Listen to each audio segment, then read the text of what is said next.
বরিশালের সন্তান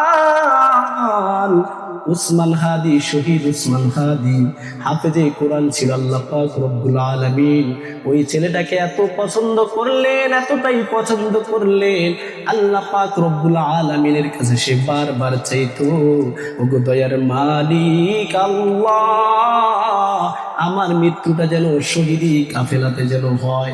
উসমান হাদি একজন বড় আলেমের ছেলে, একজন আলেমের ছেলে, তার ভাইগুলো বড় বড় আলেম, তাকে তার বাবা অনেক শখ করে পড়িয়েছেন যেন পরে যাবে ইসলামের পক্ষে কাজ করতে পারে। আপনারা সবাই জেনে থাকবেন, যদিও সে ভার্সিটিতে পড়েছে, যদিও বিশ্ববিদ্যালয়ে পড়ালেখা করনেওয়ালা একজন ছাত্র, কিন্তু তার দ্বারা দেশের এবং ইসলামের অনেক বড় উপকার হয়েছে। কি হয় না বলেন তো দেখি?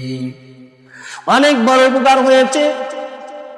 আর তার জিন্দেগির তামান্নাটাই ছিল, সে বক্তব্যে বলতেছে, ঘরের মধ্যে বিছানায় শুয়ে মৃত্যুবরণ করার মধ্যে কোনো বরাক্ত নাই, কোনো সুখ নাই। আমি চাই আমার মৃত্যুটা যেন রণাঙ্গনে যাব, আর সেখানে গিয়ে আমি দ্বীন ইসলামের জন্য, দেশের জন্য, দেশের মানুষের জন্য, ইনসাফের জন্য লড়াই করব। আর যেন সেখানে কোথাও থেকে একটা গুলি এসে যেন আমার গায়ে লেগে যায়, আর আমি মৃত্যুবরণ করব।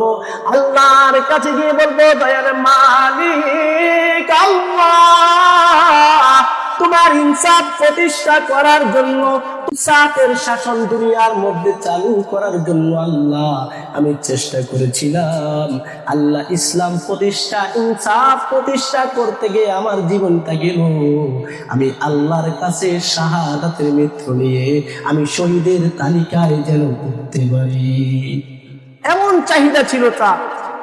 আল্লাহ পাক রব্বুল আলামিন এত কবুল করেছেন। নারে ঢাকা আসনে যদি সে এমপি হয়ে যেত, আজকে সে যদি কিছুদিন পরে ঢাকা আসনের এমপি হতো, মাত্র 2.5 লক্ষ মানুষ সেখানে ভোটার, তার কি এমন পাওয়ার কোনো তো আল্লাহ পাক রব্বুল আলামিন তাকে এতই কবুল করেছেন, এতই কবুল করেছেন।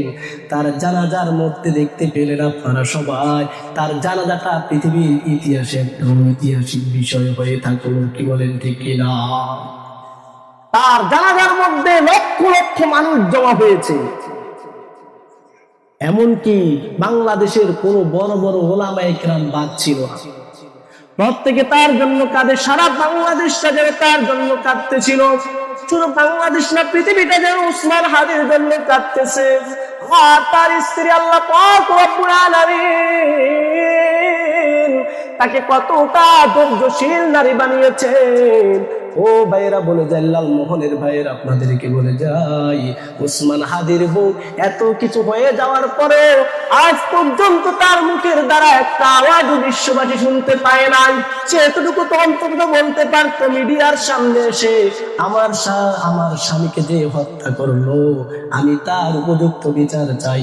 এত গায়রতবান একজন মহিলা আল্লাহ পাক রব্বুল আলামিন এত গায়রত দিয়ে তাকে সৃষ্টি করলেন, তিনি এই কথা বলার জন্য পর্যন্ত মিডিয়ার সামনে আসে নাই।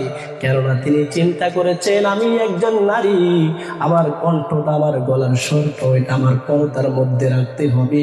এই জন্য তিনি এই কথাটুকু বলার জন্য কিন্তু আসে নাই। সম্মানিত উপস্থিতি, বলতেছিলাম আমরা আল্লাহর কাছে কামনা করবো, দয়ার মালিক আল্লাহ, যখন দুনিয়াতে যোগী জীবন নিয়ে এসেছি, একদিন মৃত্যুবরণ করতেই হবে। মৃত্যু আমাদের হবেই হবেই হবে, এটাতে কোনো সন্দেহ নাই। আল্লাহ যখন মৃত্যুটা চলে আসে, মাহবুব আমাদেরকেও তুমি শহীদের কাফেলাতে নাম লিখবে। সুবহানাল্লাহ। আল্লাহ যেন আমাদেরকে কবুল করে নেয়। আমিন।